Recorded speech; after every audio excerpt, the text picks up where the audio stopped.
Dripping down science. The Naked Scientists.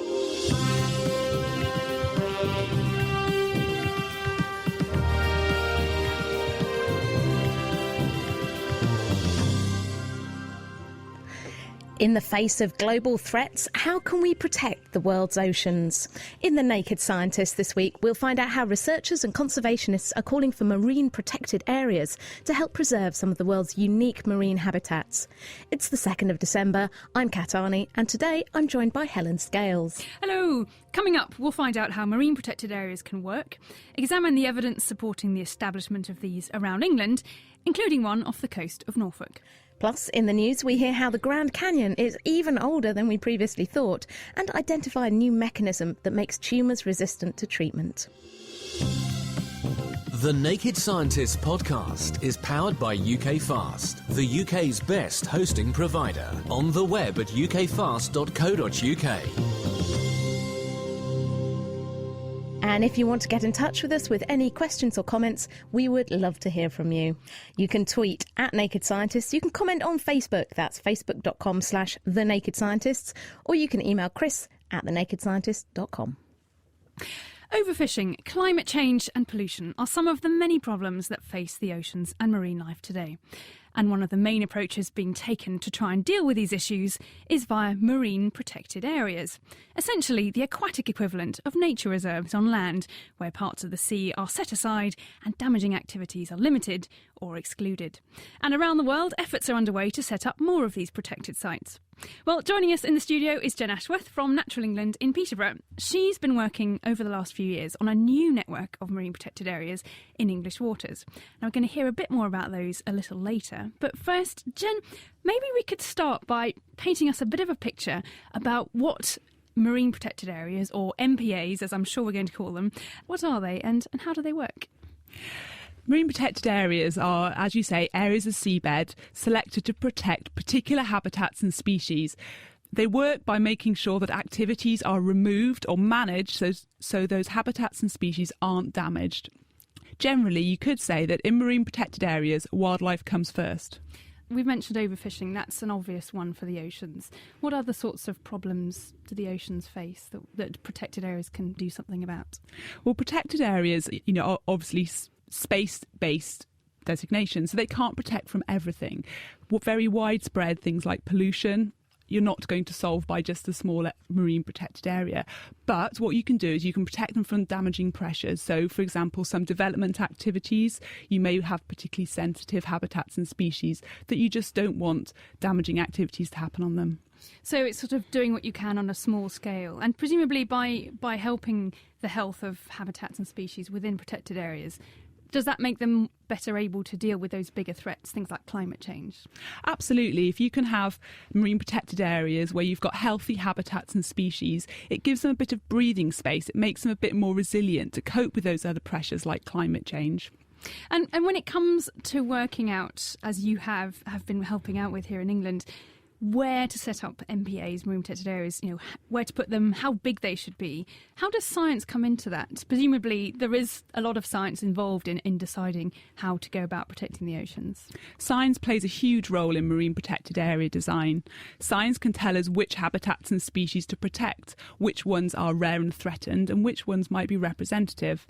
Science can also tell us how big, how far apart, and how many marine protected areas you need to be to build a network that functions together. And also science can tell us what habitats and species are sensitive to, so what activities you actually need to manage and which ones you don't. So can you give us some examples of a species that's particularly sensitive to some of the threats we have maybe around the English coast? Things like trawling must be very damaging to many types of delicate species. Would that be one that stands out? It can be, yes, but again, it depends on the habitat type. For example, if you've got a very mobile sandy area that's constantly changing, then trawling might not have much of an effect. But if you've got an area that's got species that don't move very far or burrow in the seabed, obviously then they can be damaged by activities like that. One big thing that makes protected areas in the sea different from ones on land is that obviously the oceans are much more fluid, there's a lot more movement, that's part of what ocean life is all about. So how can a fixed area of the ocean bed, of the seabed and of the water above it, that fish will swim through it. How does that actually work in terms of those mobile species that can come and go in and out of protected areas? Well, I think there's two ways that marine protected area can help. One of those ways is actually building a network of protected areas. So you're actually having areas that are connected to each other where the wildlife can be protected. Another way is if you've got healthier wildlife within the marine protected areas, then that can potentially spill over, move out into the areas around it, and help the health of those areas too. Because it isn't just about protecting nature within a marine protected area. You can have this sort of spillover effect, like you say, that beyond the boundaries of protected areas we get benefits as well. So I guess that makes them a little different to protected areas on land, in the sense that nature reserves, it's basically what's inside. We actually don't probably want the wolves wandering off outside the protected areas on land, but that in the ocean, that's a big part of how MPAs work. Absolutely, but it's very important to remember that marine protected areas are just one tool, and you do need to combine that with other management measures in the wider environment to ensure that all our seas are always healthy. And in terms of how much of the oceans we should be looking at trying to protect, I assume there are lots of different ideas about maybe what we should be aiming at. What sort of ideas of a kind of a target for ocean protection are out there, and how are we getting towards, actually achieving that? Well, as you say, there are quite a few different targets for how much the ocean should be protected. Common ones are about between 20 and 30% of the oceans should be in marine protected area networks. In England, we have a target for at least 25% of English waters to be in a well-managed marine protected area network. And actually, we're doing really well at getting there. We have just under 24% of English waters actually inside the marine protected area network, and we're working on getting those sites well managed. That's fantastic. And going back just briefly, you've mentioned words like representative and also this idea of a network being connected by the movement of fish themselves. But it's also young fish that's very important, and young other organisms, other invertebrates, so crabs and lobsters and all sorts of other things that live in the sea. And they move around in very young stages, so when they're larvae. And that's an important part of protected areas as well, isn't it? How those young stages also move maybe from one area to another. Absolutely. And what you need to do is to make sure each individual marine protected area is big enough so that those species that don't move very far, that have larvae that don't really travel much beyond the adults, are protected within sites. And then for those species that have longer stages of larvae or swim much further distances, then you've got multiple protected areas that are connected at the right scale. Presumably, we've had marine protected areas in various forms for quite a while now, and there is good evidence that they do work in the way that we hope that they do. Absolutely. There's lots of great science from around the world. In England, the Lundy no-take zone has shown some really good improvements in the number of lobsters and the size of lobsters inside it, and actually all around the Mediterranean, other areas in Europe, you're getting really good benefits from these sites. Fantastic. Well, I think we'll definitely come back to some of those English sites a bit later. But for now, thank you very much. Thanks, Jen. That's Jen Ashworth from Natural England. And as I say, she's going to be with us, and we'll hear more from her later in the show. We have some questions already coming in. I could ask a quick question for Jen. This is from David Werheed, I think that's how you pronounce it, on Facebook, who says, what's actually done apart from just keeping an eye on these areas? What's actually done to protect them? How do you police them and make sure that people aren't doing bad things in these protected areas? That's a good question. What you can't really do is put a fence around these sites. They're under the water. I mean, if you put a barrier in, actually you're going to change the wildlife that's there. So what you do is you put laws or voluntary measures in place to try and manage the activities. For example, you could put a fishing bylaw in, and then the fishing authority can monitor whether the boats are going in or not and what types of gear they're using. That's great. And if you have any more questions about marine protected areas, marine biology, all this kind of thing, you can tweet us at Naked Scientists, comment on facebook.com/thenakedscientists, or email chris@thenakedscientists.com. Now, when it comes to protecting the oceans, one approach that's been taken is to go large. The Pew Environment Group is running the Global Ocean Legacy campaign to set up a worldwide system of very large, highly protected marine reserves where fishing and other extracurricular activities are banned. One place they're currently looking is Pitcairn. That's a British overseas territory in the South Pacific. It's 4,500 kilometres from New Zealand. It's most famous for being where the mutineers of the Bounty set up camp in the 18th century, and some of their descendants still live there. It's made up of 4 islands, Pitcairn, Henderson, Eno and Ducie, which together only cover 18 square miles. But while there's not a lot of land, the Exclusive Economic Zone, or EEZ, extends 200 nautical miles offshore, encompassing a staggering 300,000 square miles of sea. Well, now there are plans to try and transform some or all of that area into a large marine reserve, possibly the world's largest. And to find out what life is like beneath the waves in Pitcairn, the National Geographic Society and Global Ocean Legacy conducted an expedition there earlier this year. And this week I went along to the Royal Society in London to watch the premiere of the film they made, Pitcairn, The Real Bounty.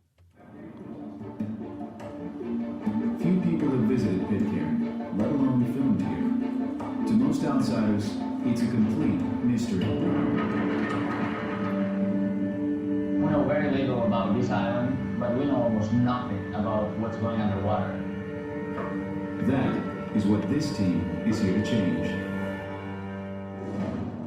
Enrique Sala led the National Geographic Society expedition, and I caught up with him to find out what Pitcairn is like down beneath the waves. Pitcairn is a really amazing place. It's in the South Pacific between French Polynesia and Easter Island, one of the most remote archipelagos on the planet, and because of that, it has some of the most pristine coral reefs left. The water is extremely clear, so you jump in the water, you can see the bottom at 100 feet deep, covered by healthy coral, and as soon as you get down there, you are surrounded by sharks and other large fish. It's the same ocean probably as the Bounty saw when these guys sailed there more than 200 years ago. Just to immerse yourself in that must have just been absolutely mind-blowing. Wonderful. It was really extraordinary because it was pure exploration. There was some science before we went, but there were very few photographs and there was no video.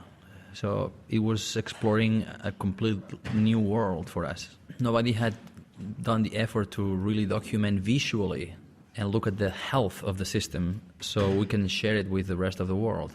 The footage Enrique and his team brought back is absolutely stunning, and it's already helping to gather support for conserving marine life around Pitcairn. I spoke to Josh Reichart, Managing Director of the Pew Environment Group, about how Pitcairn could fit into their Global Ocean Legacy project, which is setting up a series of highly protected marine reserves around the world. Well, our goal is to establish the first generation of the world's great marine parks. And we'd like to get 15 of these parks designated by 2022.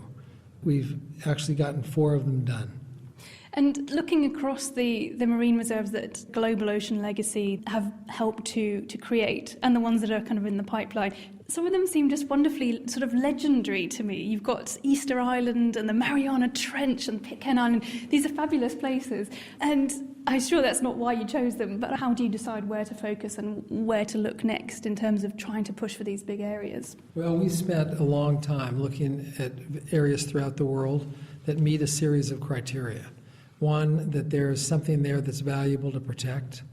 2, that the jurisdiction over these areas is by countries that basically have a rule of law, where the vagaries of politics from one year to the next are not likely to result in a decision that's made to protect and then revoking that decision later on, where there's some minimum degree of enforcement, the ability to enforce, and areas that are big. We've been looking at areas, by and large, that are over 200,000 square kilometers, and also areas that have not been impacted in any major way by fishing, by oil and gas extraction, by pollution coming from the shores of neighboring countries. And it's hard to find places that basically meet these standards. And as Josh explains, the reason very large marine reserves can be especially important is because they encompass large parts of entire ecosystems. So they will encompass reef systems that have a lot of species that are localized, what are referred to as endemic species, just in those areas. If they're also larger than that, they tend to protect other species of life that migrate long distances every year, that don't have really any respect for national boundaries. And things like sharks, tunas, sea turtles, and a variety of other species that don't spend a huge portion of their life in any one place during the course of the year. One of the greatest challenges when setting up such large marine reserves is how they're enforced. And for Pitcairn, the most immediate threat is from fishing. So, to enforce a protected area could involve tracking the location of fishing vessels using the latest satellite technology. Here's Alistair Gamble, UK Director of Pew's Global Ocean Legacy. Well, Pew Environment Group is a large NGO and it has a number of programs, and one of those is actually working on the whole issue of illegal fishing. And one of the things it wants to do is to put vessel identifiers on all fishing vessels to make sure that we know where they are in the world. And if those transponders got switched off, then the boat would be fishing illegally. So if we can track where those boats are, we could track whether there is a problem.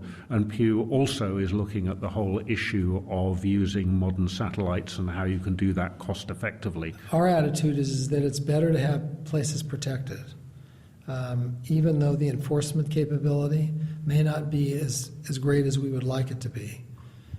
Eventually there will be better enforcement, but we have a window of opportunity to protect a number of large places today that we may not have the same opportunity 10 or 15 or 20 years from now. Another site that's on the list of potential new large marine reserves is Tristan da Cunha, a remote volcanic island in the South Atlantic Ocean. And as Alistair explains, involving local residents is a crucial part of the process, and they're involved right from the start. So before we can even start a site, we must talk to the local people. And actually, I have a colleague, Steve Cole, who is presently on Tristan talking to the people there. And it's not until he's come back and the people have considered what he has to say that we will know whether this is a site that we are going to go forward with the local people, or whether the local people say we're not interested, in which case this will be the end of the story. On Pitcairn, it's already become clear that the islanders do support the idea of a marine reserve, as we found out back at the Royal Society, where we had a live link-up from one side of the planet to the other, so we could see and speak to some of the 50 people who live on the island. And they seemed very excited about the marine treasures around their shores. As an islander, when you were doing your expedition, we thought you weren't going to find much. But once you came back and showed us what you did discover, we're all really, really so happy to see that not only we have a beautiful island on top, we have a beautiful island down below. What we can do now is we can protect what we have now discovered, thanks to you. And we have the unique opportunity to be the caretakers of this wonderful marine environment for our generation and for future generations around the world. So it's a very exciting prospect of what we can do now. Thank you. Goodbye, Pitcairn. That was Josh Reichert, Managing Director of Pew Environment Group, Alistair Gamble, the UK Director of Pew's Global Ocean Legacy, Enrique Sala, National Geographic Explorer in Residence, and some of the Pitcairn Islanders showing their support for the idea of a large marine protected area in their waters. Well, you can find out more information about that and check out some of those amazing images that Enrique and his team brought back from Pitcairn at our website. Reacting to the world's best science. The Naked Scientists. Still to come, we'll examine the case for marine protected areas around the English coast and focus on the Norfolk Chalk Reef. And now it's time to take a look at the science news for us this week. So what's your story, Helen? Right, I've got a story about the Grand Canyon. Have you been to the Grand Canyon, Kat? No. It's very big. It's amazing. I've been a couple of times. It's sort of, you get there and it's bigger than ever. You can actually, you see a picture of it, but it's bigger than that still. It's amazing. I get the feeling the Lake District probably doesn't really measure up. Yes and no. Anyway, it's fantastic. If you ever get a chance, do go, especially with this news that it could be much older than we previously thought. So this is America's Grand Canyon, and it could be so old, in fact, that dinosaurs maybe strolled down it. It's a spectacular place. It's 277 miles long. It's up to 18 miles across its widest point, and it's a mile deep. And until now, it's been generally accepted that it was formed by a river cutting through and eroding rocks about 5 or 6 million years ago. ago. But now remains of phosphate crystals in the canyon push back that estimated formation date to maybe 70 million years ago, so 10 times older than we previously thought. And that's according to a new study published this week in the journal Science by Rebecca Flowers from the University of Colorado at Boulder and Kenneth A. Farley from Caltech. Well, tracking back ancient erosion events is really challenging because scientists aren't studying when sedimentary rocks were laid down, but when they were taken away. And the rocks of the Grand Canyon were laid down between 200 million and 2 billion years ago. Much of that was when this part of the western United States was part of a shallow tropical sea. And a river then cut through, exposing those rocks, revealing one of the most complete and mind-boggling sequences of rocks on Earth. So how did these researchers actually figure out that it was cut through at a much older age? What they did was they basically took an approach involving apatite crystals, these phosphate crystals, taken from the western end of the canyon. And what's going on is uranium and thorium molecules inside those crystals break down radioactively to form helium. And that helium gets locked up inside those crystals as they cool at lower temperatures.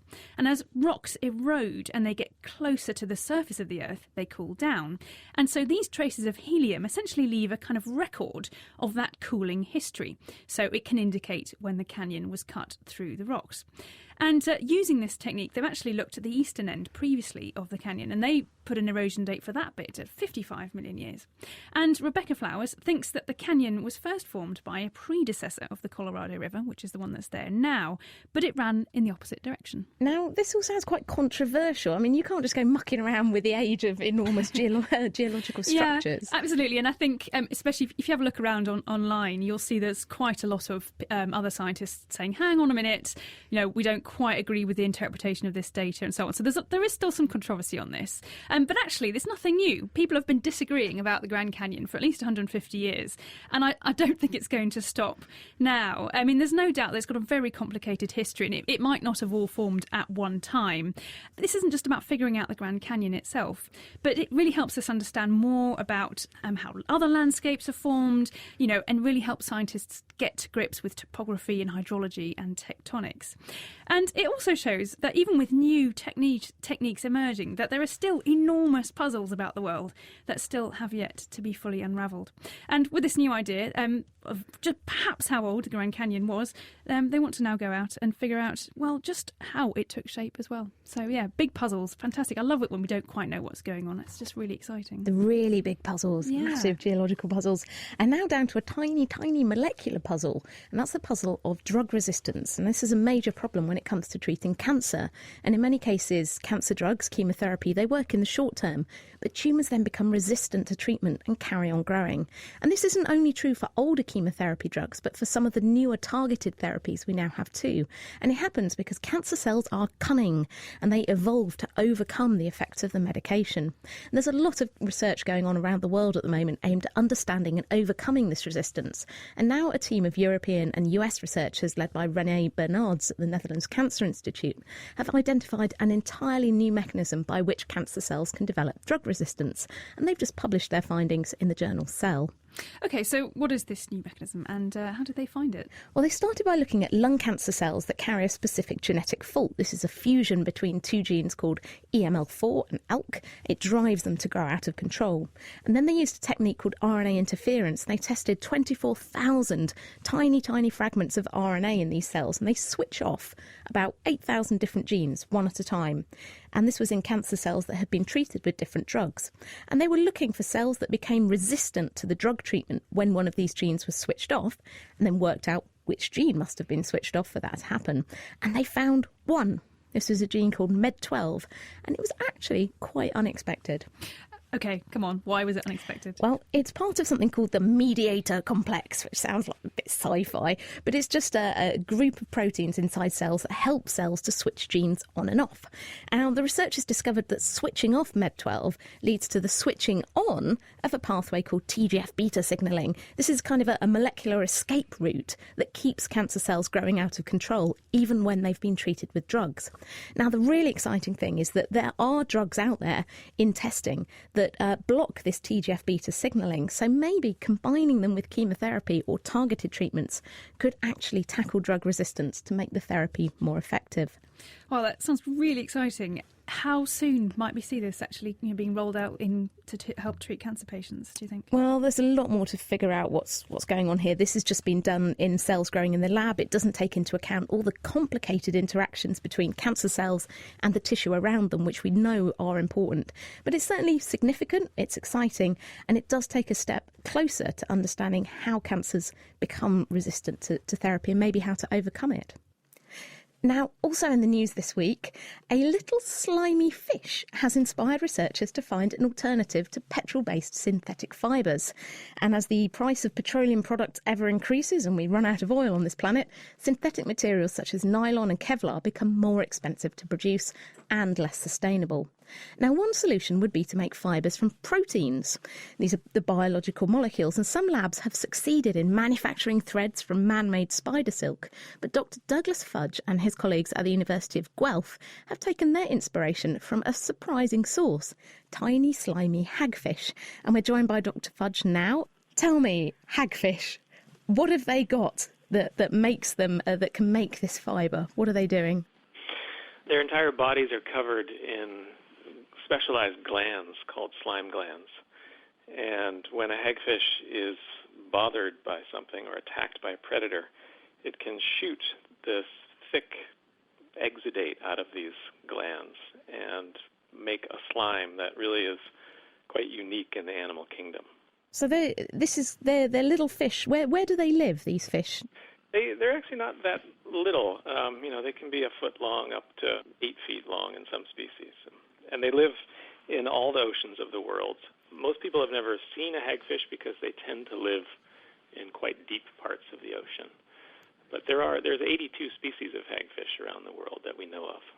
And so they're making this slime all over their bodies. How do you actually turn that into threads? How have you understood what's in this slime that might make a good fibre? The thing about hagfish slime that really makes it different from all other slimes that we've looked at is that it's reinforced with these silk-like protein fibers. Most marine animals actually make some sort of mucus that covers their body, but hagfish have sort of taken this to a new level. They actually shoot the slime out of these glands, and there are these fibers that help the slime sort of hang together, and it gives the slime very unique mechanical properties. This sounds a bit like Spider-Man, kind of shooting out this web stuff. How did you find out that their slime had these unusual properties? This is something I worked on for my PhD research at the University of British Columbia with a guy named John Gosline. And John was mostly working on spider silk, actually. I was sort of the weird guy in the lab working on hagfish slime. But we very quickly figured out that the threads that we could isolate from the slime have these sort of silk-like properties. And it's not really going to be practical, is it, to have a factory full of hagfish churning out threads to make clothes? So presumably you're trying to recreate these kind of proteins in the lab?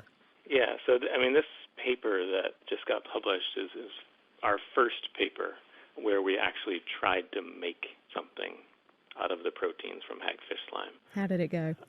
It went okay. The real take-home lesson was that we're not nearly as good as the hagfish at making, high-performance fibers.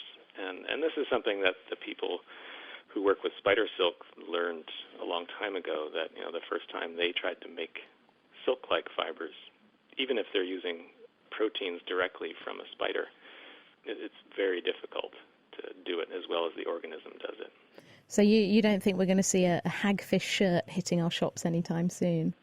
Not in the next couple of years, and if it is, it's probably not going to be harvested from a hagfish. It will probably be proteins expressed in some other organism, like bacteria, that can make the proteins more cheaply and with less mess. But just when you spin them out into a fibre, it's not going to be slimy, so this wouldn't be like a slimy shirt. No, not at all. Not at all. It would be more silky. That's a nice thought to end with. Thank you very much. That's Dr. Douglas Fudge from Guelph University in Canada, and his work was published this week in the journal Biomacromolecules. Well, it's been a good week for life in outer space. Not only has NASA released results of its MESSENGER probe that suggest that Mercury may have billions of tons of water ice at its poles, but also a paper published in the journal PNAS confirms the discovery of a bacterial ecosystem in a frozen Antarctic lake. The discovery in Lake Vida shows us new ways for life to survive in very challenging conditions, such as might be found in icy bodies outside the Earth. To find out more about Lake Vida and its inhabitants, Ben Valsler spoke to Alison Murray, Associate Professor at the Desert Research Institute in Reno. This lake lies in what's called the Victoria Valley in a pretty area of Antarctica that's called the McMurdo Dry Valleys. The unusual thing about the lake that we're working in, Lake Vida, is that it's frozen all the way to the bottom, and below 15 meters for sure there is no light that reaches down there, and the temperature is a really constant around minus 13.4 degrees Celsius. It doesn't sound like somewhere where you'd want to be looking for evidence of life. That's right. We were not sure what we would find. At the bottom of the ice core that was retrieved in 1996, the ice got saltier with depth, so we had an indication that there was a saline system in this lake, but we really didn't know what to expect when we went back there in 2005 for the first time and drilled further down into the ice. When we're talking about a lake, my vision is of a big body of water, and if it's a frozen lake, then I expect a layer of ice and then a layer of water underneath. But it sounds like the conditions you've got here are more like sort of rivers of very salty water running through the ice. Yeah, that's right. So what we imagined when we started this was that there was a subsurface pocket of salty water. And what we found, though, is quite different from that. So when we looked at the ice cores and pieced together this story, what we have found is, I would describe this as kind of a spiderweb network of brine channels that are reaching and connecting through the ice. We recovered some of this brine, and one of the first things we did was put it in the microscope, and what we found was a very abundant community of bacteria. We're using a field epifluorescent microscope at the time, so we couldn't have a really close look at the organisms, but we were astonished at how abundant they were. It seems significant to me that what you haven't found is one extremely hardy type of bacteria that is just clinging on to life. What you've actually found is an ecosystem, a thriving ecosystem with all of the variety that you'd expect to find on the surface. Despite the harsh conditions, there is an ecosystem there. I think that is a really good point, and we were surprised at that when we started looking at the diversity of bacteria that were there. The only life form that we have found so far are bacteria, several different kinds spanning many different bacterial phyla. They have different physiological, biogeochemical capabilities, and so they do appear to be an ecosystem. And I don't know that they are thriving down there as much as they are surviving down there. We're sort of on the limits of where we understand how metabolism can really function at this temperatures of minus 13.4. Presumably at minus 13, it's not a very energetic environment, but they're obviously metabolizing something. So where's the food coming from? The food is most likely coming from the resources that were sort of frozen into that lake when it was frozen.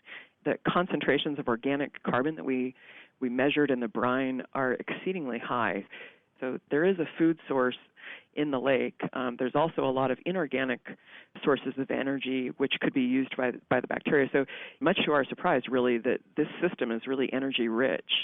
One thing that we did find is that there appears to be a reaction, an abiotic reaction between the brine there and the sediments. We measured really high levels of hydrogen, which is a readily utilizable energy source. So we think that between the carbon supply as well as hydrogen and potentially other inorganic energy sources, that there's actually a lot of energy there, and that what is really holding everything back is probably the temperature in the system. And what do you think this tells us about life in other places where the conditions are harsh? We know that there's also a team of researchers from the British Antarctic Survey who are on their way to Lake Ellsworth, again to look and see what might be under the ice. But do we think that this new discovery tells us a bit more about the sorts of things we could be looking for? Yeah, I do. I think that it really has expanded our vision about kind of yet one more habitat where we find life on Earth. And the last 25 years have been kind of like unpeeling the onion of wow, life can appear here and it can be there. And I think that the Lake Ellsworth project in particular stands probably a good chance to finding life in their system. And of course, we're always very excited to think about finding life outside of our planet. Now, do you think this gives us any more idea as to how to look for life or what sorts of chemistry might be going on in icy worlds, perhaps moons of Saturn or Jupiter? Yeah, I think that the reaction that we have found that's going on here, the chemical reaction between the brine and this iron-dominated rock that we think is producing the hydrogen gas, most times that reaction is thought to occur in warmer temperatures. So the findings here from Lake Vida kind of give us a place to point to look for environments that could be kind of similar elsewhere. Alison Murray from Desert Research Institute. As always, you can find out more about all our news stories at our website, thenakedscientist.com. Christmas is approaching, Halloween is long gone, and those black rubber bats have been put away and stored for another year. Even real bats are currently in hibernation. But if you're interested in citizen science and learning more about how these mammals communicate, then stay tuned, as ecologists recently developed the first bat detector software that can be used throughout Europe. It's called iBats ID, and with it we can all become bat detectives.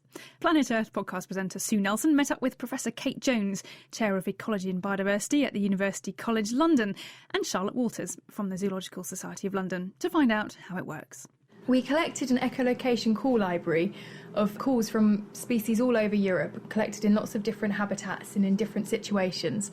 And we used this to train the software to identify differences between the different calls. So then when we introduce unknown calls to the software, it can tell us which species it is and with a probability of how certain it is. So each species of bat has its own unique identification? Yes, they all have calls that vary slightly. Some species, the calls are really different, so we can play you some of the calls. If we play a Rhinolophus call, it sounds like this.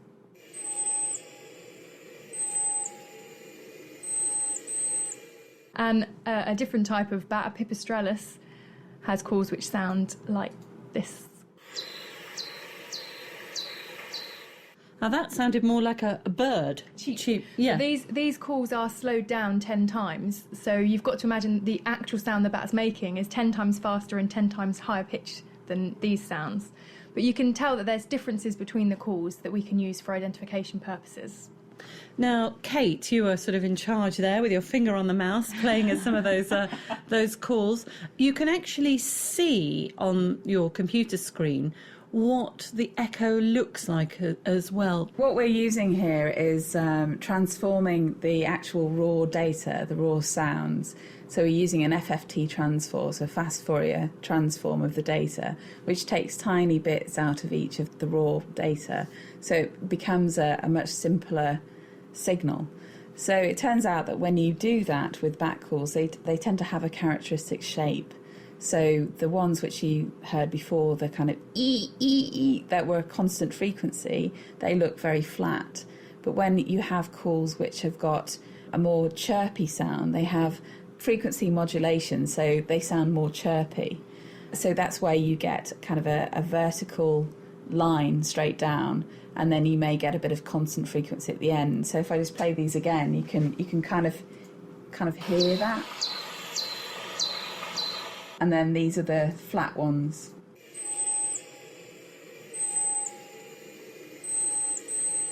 There are other calls that bats make as well, so some of them do searching calls, which we've been showing you.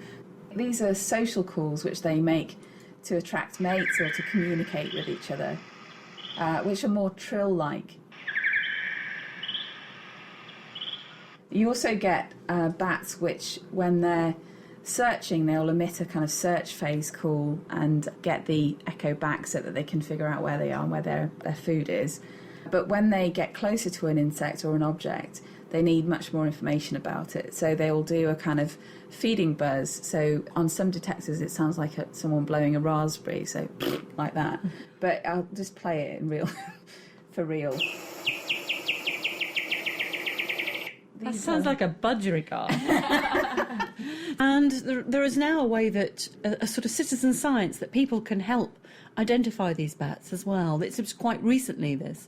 We have all these volunteers that go out and collect data in a monitoring program called iBats, and we get the data back, and we have over 2 million files that they send us. Wow. So what we try and do is go through it with some automatic filters, but those filters aren't very good at the moment.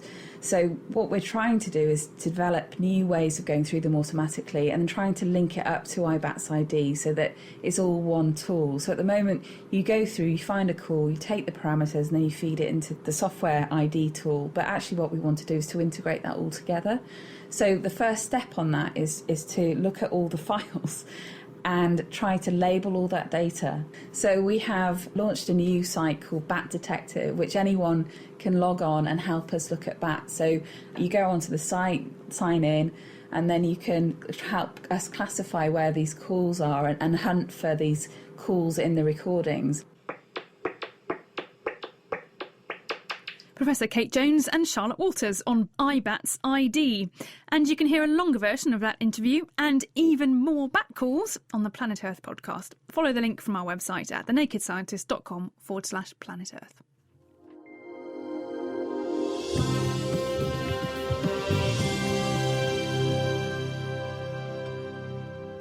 You are listening to The Naked Scientist with me, Kat Arney, and with Helen Scales. Right, let's return to this week's topic, asking how we can protect the world's oceans. And don't forget, if all this talk of the oceans and fish has whet your appetite, you can find out more about or find lots of marine materials at our website, thenakedscientist.com/oceans. Well, it's all very well to think about conservation on the other side of the planet, far from large human populations. But what about a bit closer to home? Here in England, a new generation of marine protected areas is being developed, and Jen Ashworth from Natural England has been playing a key role in helping that process along. And Jen's with us in the studio. And first of all, Jen, what is these new MPAs, these new marine protected areas, and how are they different from what we already have? Well, currently we can only protect a small list of habitats and species of European importance.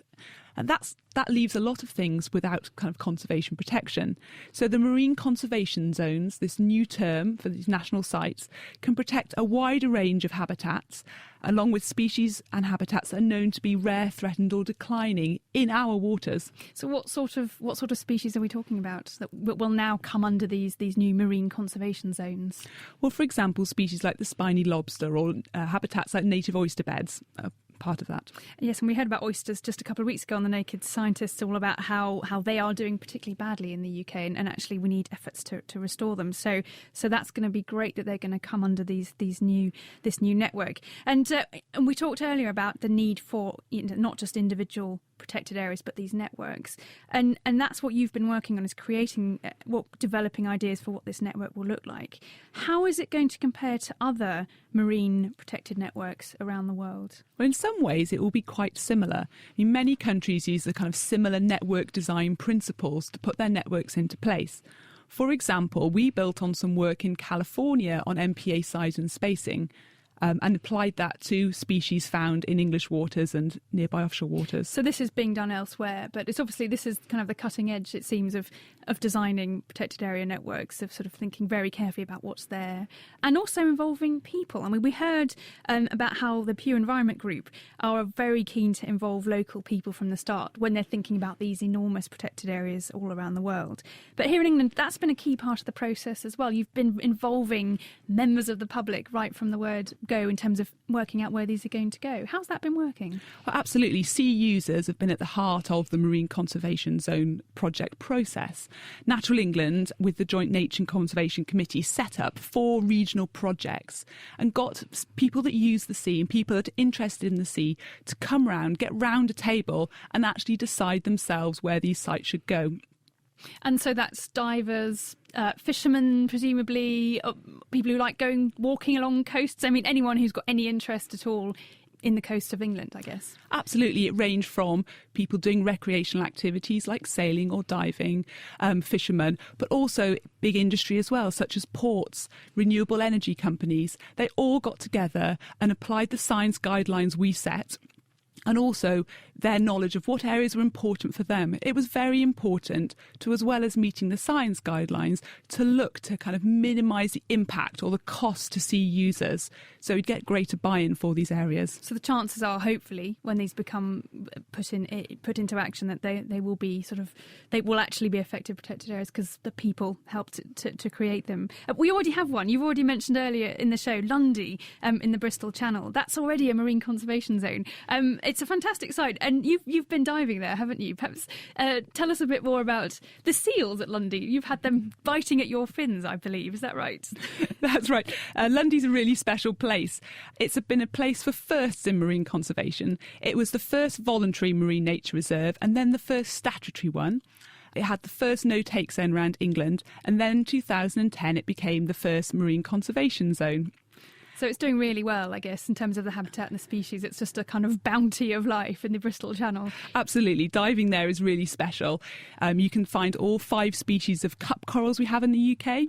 There's kelp forests, rocky reefs covered in sponges, anemones, sea fans, and as you mentioned, the seals. There's a colony of grey seals on Lundy, and they're quite friendly and interested in the divers and the snorkelers.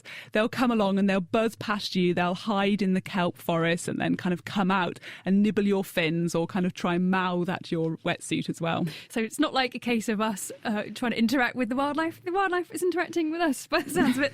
That's fantastic. And we're at a very interesting stage at this whole process of setting up these marine conservation zones, are we? What's happening next? Where are we at the moment? It is a really exciting time, as you say. DEFRA are going to be launching their consultation on the marine conservation zones soon.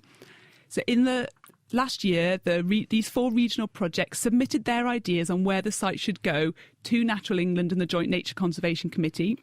In July, we provided our advice on the science to DEFRA, and now DEFRA are making their decisions about what sites to take forward, which sites might need a bit more evidence, and which sites they're not going to take forward. And that's going to be happening really soon.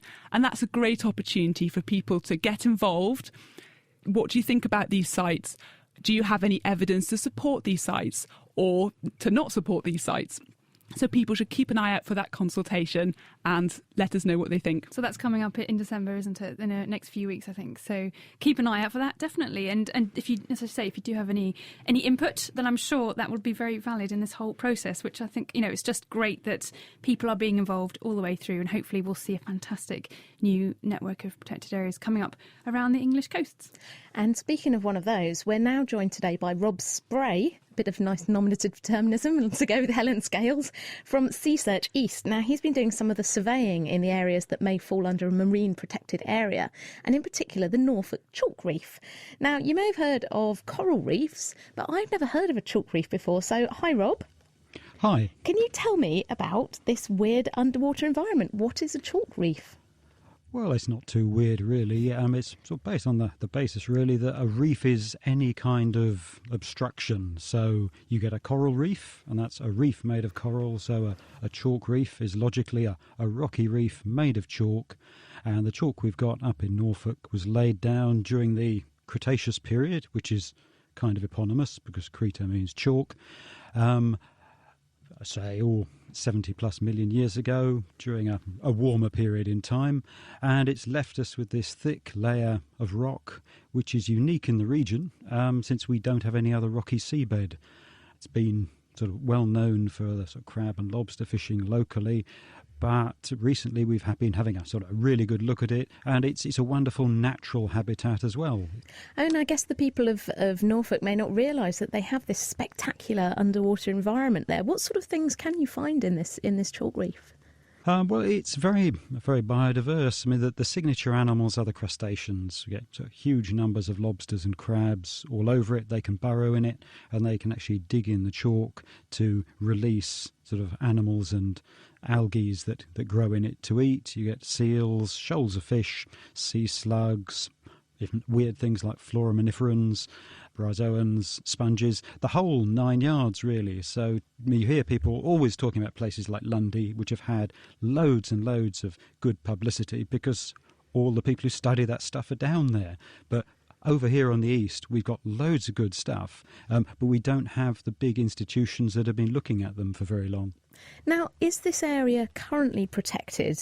It looks like it may fall under a future marine protected area. Is it currently protected at the moment?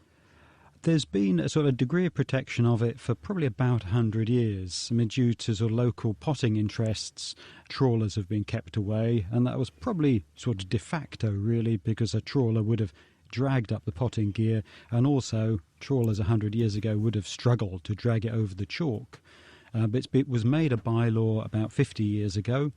I guess once trawlers got strong enough and gear got rugged enough to drag over the chalk. So it's had bylaw protection from trawling, but there's been little else on it. And so we're hoping it'll become a full-fledged MCZ, so all the impacts on it can be managed, and hopefully we can look at it to sort of recover, be protected, maybe from displacement activities which other MCZs might shove towards us.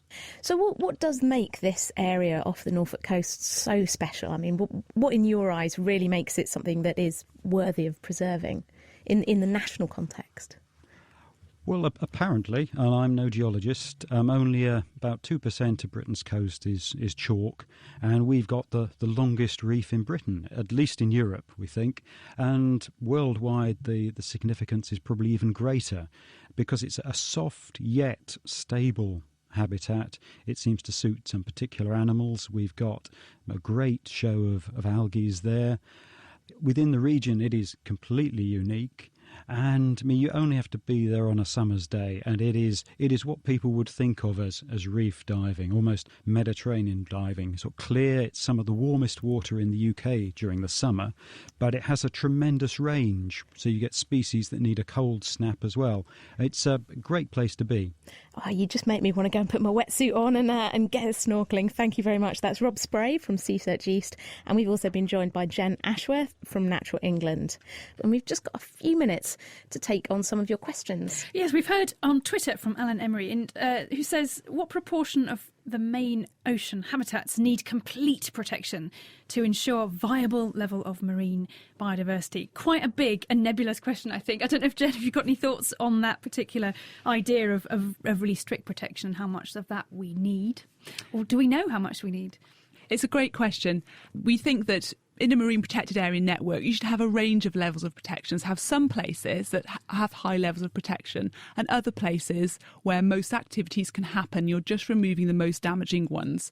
So the balance of those needs to vary and will probably depend on the uses of the sea as well.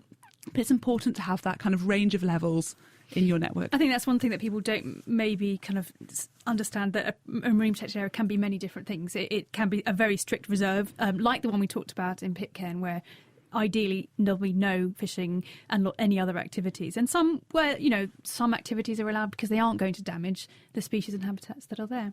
We've got a question here which I think Rob could answer if you're still there, Rob.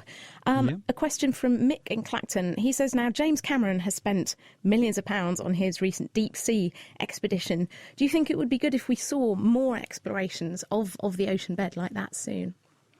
I think so. I think part of the problem, particularly the North Sea has over on the East Coast, is people don't believe there's a load of good stuff in it. They don't believe it's full of animals.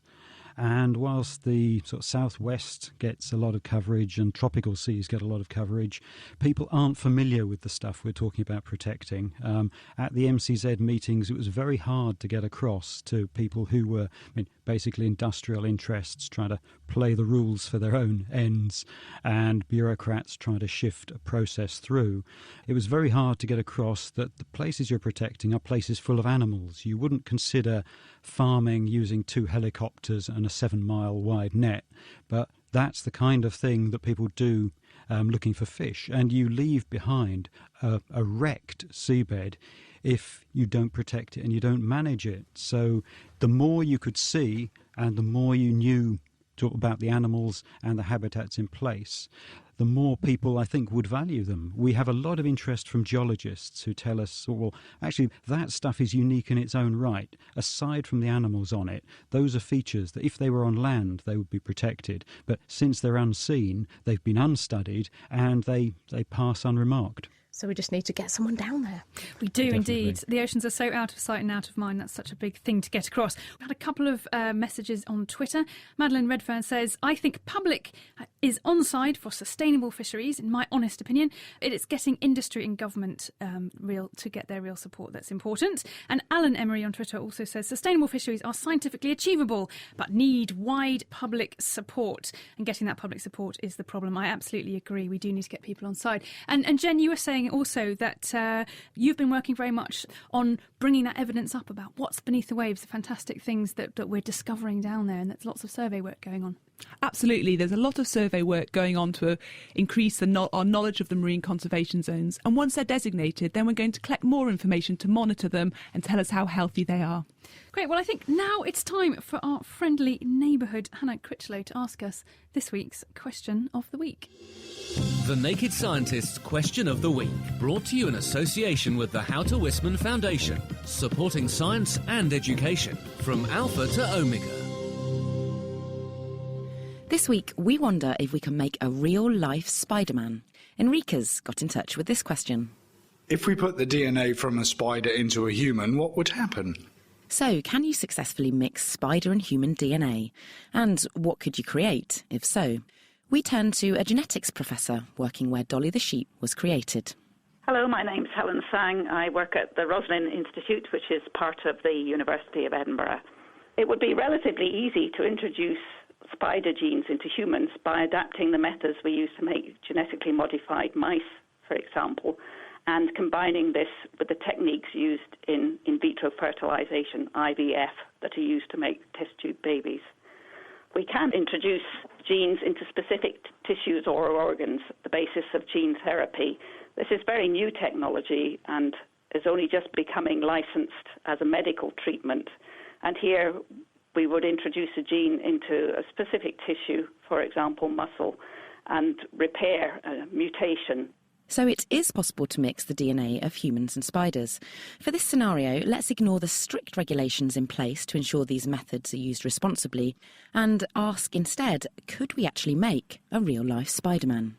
Spider-Man had a lot of characteristics of a superhuman, that he was hyperactive and an elite athlete. Many characteristics that individuals have some of, but nobody has all these different characteristics. So we have people who are sprinters or people who are very energetic, but Spider-Man pulled a lot of these characteristics together. And at the moment, human geneticists are identifying variations in our genes that lead to these differences. So maybe Spider-Man has just got the elite versions of many of these genes. We could think about, in the longer term, genetically modifying people so that they could sprint and were very active and very intelligent. But that would require us to make lots of changes by genetic modification. And not only is that illegal, but I think that's a bit too much of a challenge for today. And researchers have genetically tweaked a goat to produce spider's silk protein in its milk. So maybe we could purify this goat's milk to produce a Spider-Man web shooter. Joseph Katz added via Facebook, the traits that allow spiders to climb walls have a lot to do with their low mass to surface area ratio. Dense humans might be better off taking inspiration from geckos, whose wall-sticking ability is due to millions of microscopic Velcro-like hair pads on their feet. Now, sticking with the genre of genetics, we glide into this question. Hi, my name's Louis. I'm 15 and I come from London. I was just wondering, fetuses, their cells multiply really quickly, but I've never heard of one having cancer. Is it possible? So, can fetuses become cancerous? What do you think about that one? Let us know by posting on a Naked Scientists Facebook page. You can email Chris at thenakedscientists.com. You can join in the debate live on our forum, which is at nakedscientists.com/forum, or you can tweet at Naked Scientists. Hannah Critchlow. I'm afraid that's all we have time for this week. Many thanks to Jen Ashworth from Natural England, Rob Spray from Seasearch East, and Doug Fudge and his slimy hagfish from Guelph University. And thanks to you for your questions and comments. Next week, we're taking a look at my favourite subject, epigenetics. We'll find out how factors outside your genes could be just as important as what's inside them. So do keep sending your questions and comments to chris@thenakedscientist.com. You can tweet @NakedScientists, or you can post on our Facebook page. That's facebook.com/The Naked Scientists. This week's show was produced by Ben Valsler, Hannah Critchlow and Tom Simpkins. Thanks very much for listening. We'll see you next week. The Naked Scientists podcast comes to you from Cambridge University and is supported by the Wellcome Trust, the EPSRC, the STFC, the Natural Environment Research Council and UK FAST. For more cutting-edge science, join us online at nakedscientists.com.